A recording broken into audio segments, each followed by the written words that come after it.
Si tu m'as donné ta vie, je te donne la mienne. Dans le froid de la nuit, mon cœur t'appartient. Et quand la tristesse arrive, je sais tu es là, toujours près de moi. Bon jeudi, bienvenue à votre émission La Victoire d'amour. Comme on le fait tous les jeudis, on rejoint notre ami Simon et l'homélie avec notre ami le Père Emmanuel Zettino.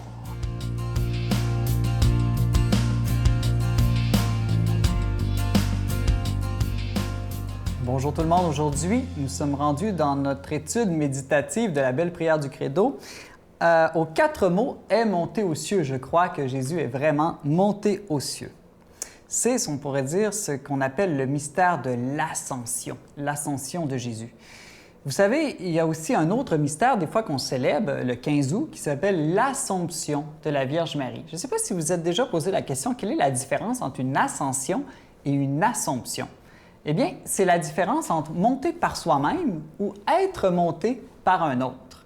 Donc, par exemple, quand je monte des escaliers, je monte par moi-même. Mais quand je monte, je ne sais pas moi, dans les sièges, vous savez, téléphériques pour aller dans le haut d'une station de ski, bien, ce n'est pas vraiment par mes propres forces que je monte. Je suis monté par les sièges. Eh bien, l'ascension de Jésus, qu'est-ce que ça nous dit? Ça nous dit que Jésus, puisqu'il est Dieu, il est tout-puissant, il a été capable lui-même, par ses propres forces, de monter au ciel.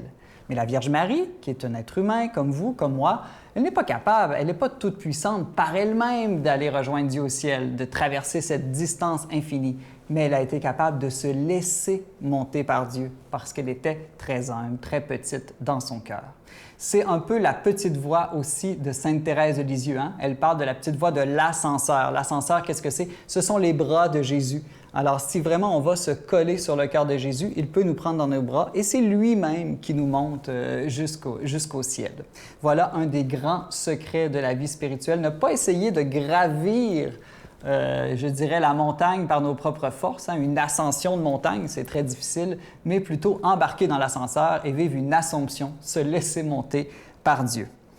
J'aime bien aussi penser à ce mystère de l'ascension comme d'un effort de Dieu pour nous relever. Je vous donne un exemple. Vous savez, quand on est triste et qu'on marche dans la rue, souvent on a tendance à regarder à terre le trottoir. Eh bien, Dieu, lui, pour nous relever, qu'est-ce qu'il a fait? Il s'est abaissé, c'est-à-dire qu'il est descendu là où on regardait en bas. Il est allé sous notre regard et peu à peu, toute sa vie, il a monté. Il a monté à Jérusalem, il a monté sur la croix et aujourd'hui, il monte au haut des cieux. Et nous, si nous le fixons du regard, notre regard aussi, il remonte peu à peu. Relevez la tête, car votre rédemption est proche, a dit Jésus. Tout ça, c'est pour nous parler de la vertu d'espérance. La vertu d'espérance, espérer quoi? Espérer qui? Il y a toujours les deux dimensions. Eh bien, espérer quoi? On espère le ciel. Espérer qui? On espère Jésus. Dans les deux cas, c'est Dieu, parce que le ciel, c'est Dieu, et Jésus, c'est Dieu. Il y a deux contraires à la vertu d'espérance. Un de ces contraires-là, c'est la présomption, et l'autre, c'est le désespoir. La présomption, c'est de penser que peu importe ce que je fais, même si je ne me convertis pas, j'irai au ciel. Le désespoir, ça, c'est de penser que peu importe ce que je fais, même si j'essaie de me convertir, je n'irai pas au ciel. Lequel, selon vous, est le pire des deux, la présomption ou le désespoir?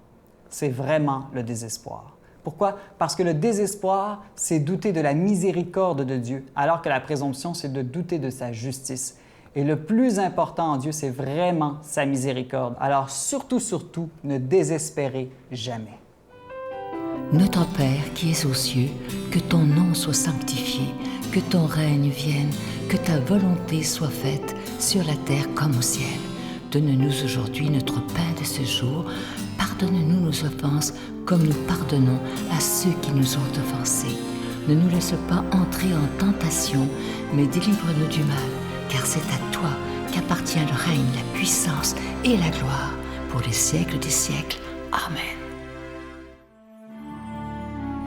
Mon Père, je m'abandonne à toi. Fais de moi ce qu'il te plaira.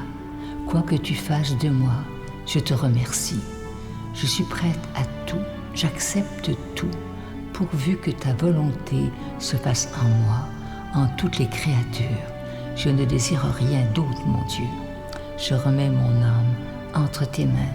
Je te la donne, mon Dieu, avec tout l'amour de mon cœur, parce que je t'aime, et que ce m'est un besoin d'amour de me donner, de me remettre entre tes mains, sans mesure, avec une infinie confiance, car tu es mon Père.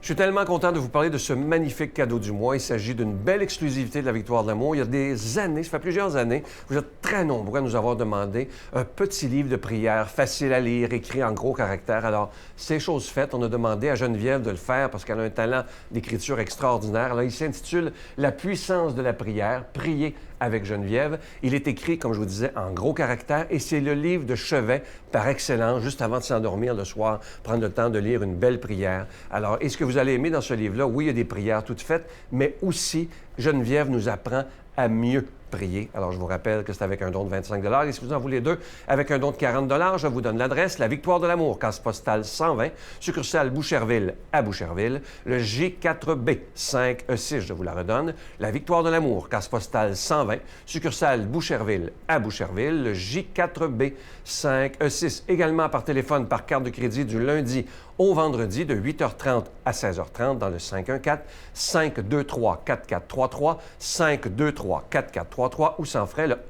1-888-811-9291, 1-888-811-9291 et aussi sur notre site Internet. Vous savez que c'est une façon très sécuritaire, rapide et efficace de faire votre don. C'est le www.lavictoiredelamour.org.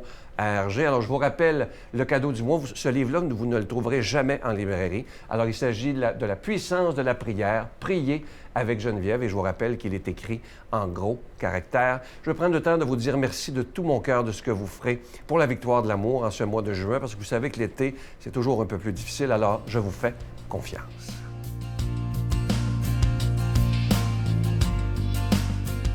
Mon Dieu, donnez-moi la sérénité d'accepter les choses que je ne peux changer, le courage de changer les choses que je peux et la sagesse d'en connaître la différence. Amen.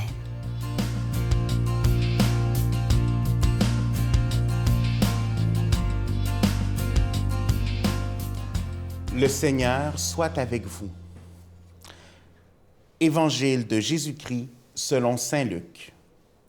Quand arriva le moment où Élisabeth devait enfanter, elle mit au monde un fils. Ses voisins et sa famille apprirent que le Seigneur lui avait prodigué sa miséricorde, et ils se réjouissaient avec elle. Le 8e jour, ils vinrent pour la circoncision de l'enfant. Ils voulaient le nommer Zacharie, comme son père, mais sa mère déclara « Non, il s'appellera Jean. » On lui répondit « Personne dans ta famille ne porte ce nom-là. » On demandait par signe au père comment il voulait l'appeler. Il se fit donner une tablette sur laquelle il écrivit « Son nom est Jean. » Et tout le monde en fut étonné. À l'instant même, sa bouche s'ouvrit, sa langue se délia. Il parlait et il bénissait Dieu. La crainte saisit alors les gens du voisinage, et dans toute la montagne de Judée, on racontait tous ces événements. Tous ceux qui les apprenaient en étaient frappés et disaient « Que sera donc cet enfant? » En effet, la main du Seigneur était avec lui. L'enfant grandit et son esprit se fortifiait. Il alla vivre au désert jusqu'au jour où il devait être manifesté à Israël. Acclamons la parole de Dieu. La personne de Saint Jean-Baptiste. J'aime quand dans le petit passage biblique, on nous dit, en signe d'interrogation, « Que sera donc cet enfant? » C'est sûr qu'avoir les signes avant même que l'enfant soit né, avant même que l'enfant puisse parler, il y avait déjà tous ces prodiges qui se réalisaient. Et en même temps, la fin de l'Évangile nous amène à cette route vers le désert. Désert, on sait que pour le peuple d'Israël, le désert est ce temps de rencontre, ce temps de préparation, ce temps de changement. Et c'est là où Jean le Baptiste va aller prêcher. Il est ce pont entre l'Ancien Testament et le Nouveau Testament. Il est ce porteur de la parole de Dieu. Prophète, ou comme on dit bien, voix de celui qui crie dans le désert. Pour nous, comme peuple québécois, la fête de la Saint-Jean-Baptiste, c'est notre fête patronale. Et c'est ici où on peut aller chercher son témoignage comme un intercesseur, comme un exemple pour notre vie. Parce que oui, comme chrétien, on peut être cette voix qui crie dans le désert, avoir l'impression qu'on crie dans le vide, avoir l'impression qu'on témoigne de Dieu sans que personne entende. Et parfois, c'est une des plus grandes difficultés et peut-être tristesse que l'on porte, parce que nous vivons notre foi et nous voyons dans nos familles, nos amis, nos frères, nos sœurs, nos enfants, qui, eux, n'acceptent pas de vivre cette foi-là, qui, eux, ne connaissent pas cette relation avec Dieu. Et oui, c'est un fardeau qui peut être difficile à porter. Mais en même temps, quand on voit l'œuvre de Saint Jean le Baptiste, c'est là où on est capable de voir qu'on est invité à toujours aller plus loin. Saint Jean le Baptiste était prédécesseur de Jésus. Il préparait la voie. C'est un chemin et une vocation qui demande beaucoup d'humilité, parce que les personnes allaient le voir. Quand il baptisait, les gens pensaient que c'était lui le Messie qui était attendu. Et malgré tout ça, il devait dire non, parce qu'il était le prédécesseur. Quelqu'un vient après moi, qui lui est le Messie, qui lui est le Fils de Dieu.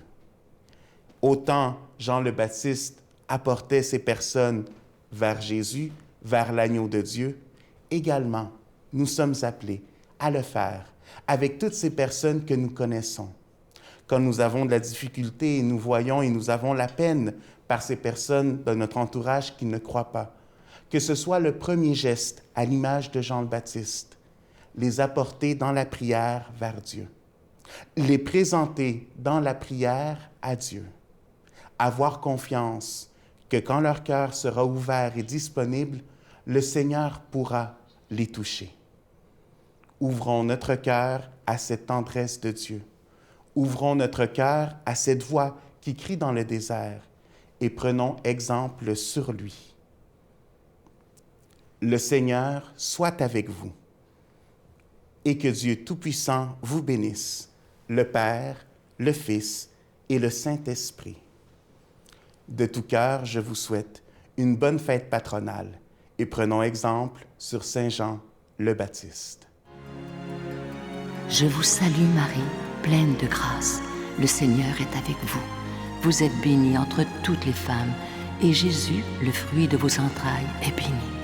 Sainte Marie, Mère de Dieu, priez pour nous pauvres pécheurs, maintenant et à l'heure de notre mort. Amen.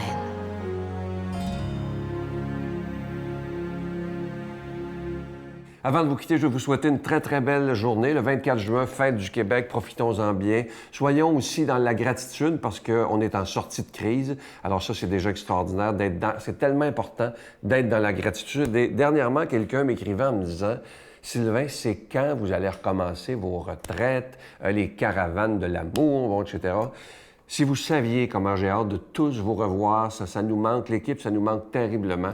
Mais ça va sûrement... Si tout se passe comme prévu, là, en 2022. Alors, c'est sûr qu'en 2022, nous recommencerons les retraites, les tournées en autobus qu'on faisait.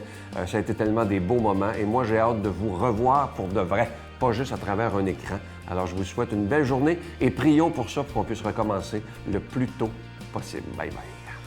J'ai toujours un défi, une difficulté à comprendre les chrétiens qui veulent prouver quelque chose à Dieu. Nous n'avons rien à prouver à Dieu. Nous avons tout à recevoir de Dieu. Chantez l'amour, gens de toute la terre. Chantez l'amour, hommes de toutes frontières. L'amour est la lumière de tous les peuples.